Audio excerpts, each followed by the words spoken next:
היום כ"ד בתמוז, אומר אדמו"ר הזקן, למה הקליפות, הסטרא אחרא, היצר הרע, מנסים כל כך לקחת חיות מהיהודי? הסיבה היא, והנה יעקב חבל נחלתו כתיב. מה זה אומר? פשט הפשוט, שכולנו בני יעקב. הפירוש הפנימי, על דרך משל, כמו החבל שראש אחד למעלה וראשו השני למטה, הנשמה של יהודי היא כמו חבל. ומה זה אומר? אם ימשוך אדם בראשו השני, ינענע וימשך אחריו גם ראשו הראשון, כמה שאפשר לו להימשך. וככה ממש בשורש נשמת האדם ומקורה, מבחינת תתאה נזכר לאל, הוא ממשיך ומוריד השפעתה על ידי מעשיו הרעים ומחשבותיו, עד תוך היכלות הסטרא אחרא כביכול, שמשם הוא מקבל מחשבותיו ומעשיו. בגלל שליהודי יש כמו חבל, הנשמה שלו גדולה וארוכה, ראשה נעוץ למעלה, בהי של שם הוויה. אז למעשה, כשיהודי עושה עבירה, הוא בעצם ממשיך השפעה לסטרא אחרא. אבל רגע, אמרנו שאם יהודי עושה עבירה, הוא מנתק את החבל. אם הוא מנתק את החבל, אז לכאורה איך הוא משפיע עליהם השפעה? אומר אדמו"ר הזקן, ומפני שהוא הממשיך להם ההשפעה, לכן הוא נוטל חלק בראש. זאת אומרת,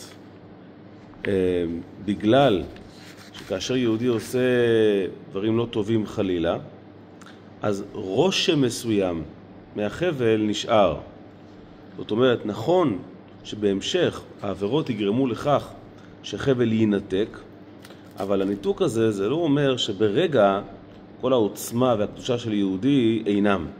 עוד נשאר משהו מזה.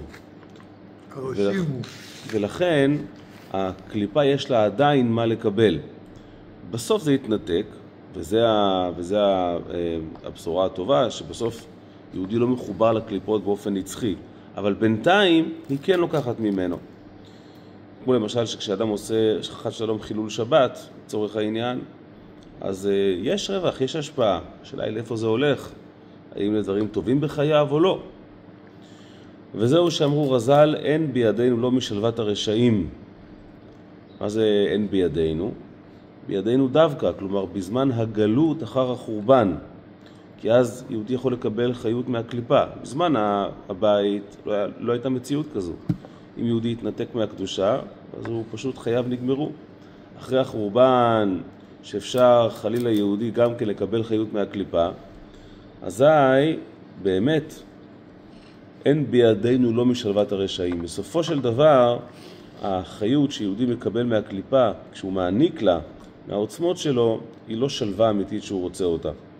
וזוהי בחינת גלות השכינה כביכול, להשפיע על היכלות הסטרא אחרא, אשר שנאה נפשו של יתברך. כשאדם עושה חוטא, אז הוא בעצם שם את השכינה בגלות, וזו ההשפעה שלה דיברנו עד עכשיו. הבשורה הטובה היא שכשהאדם עושה תשובה נכונה, אז היא מסלק מהם ההשפעה שהמשיך במעשיו ומחשבותיו, כי בתשובתו הוא מחזיר השפעת השכינה למקומה. לכן התשובה היא כל כך קריטית, כי תשובה זה לא רק שאלוקים אומר טוב אני סולח לך אתה בסדר, אלא פשוט לקחת מהקליפות, לקחת מהרע את ההשפעה. ולכן תשובה זה תשוב תשוב תתאה. המילה תשובה זה תשוב אמרנו קודם, יעקב חבל נחלתו. היהודי, קצה החבל, קצה נשמתו העליון, נמצא בהי של שם הוויה, תתאה.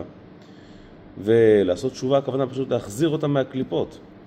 כמו שכתוב, ושב השם אלוקיך את שבותך. כלומר, עם שבותך. אלוקים בעצמו חוזר בחזרה על ידי שאתה עושה תשובה. מה זאת אומרת? כי השכינה בגלות בגללך. וכמאמר רבותינו ז"ל, והשיב לא נאמר. לא כתוב והשיב השם אלוקיך, אלא ושב כביכול הוא שב מהגלות על ידי התשובה שעושה יהודי, אחרי שהכניס את הקדוש ברוך הוא כביכול, שזה אומר את השכינה, שזה אומר הקצה העליון של הנשמה שלו, הוא חיבר אותה לקליפה והעניק לה חיות.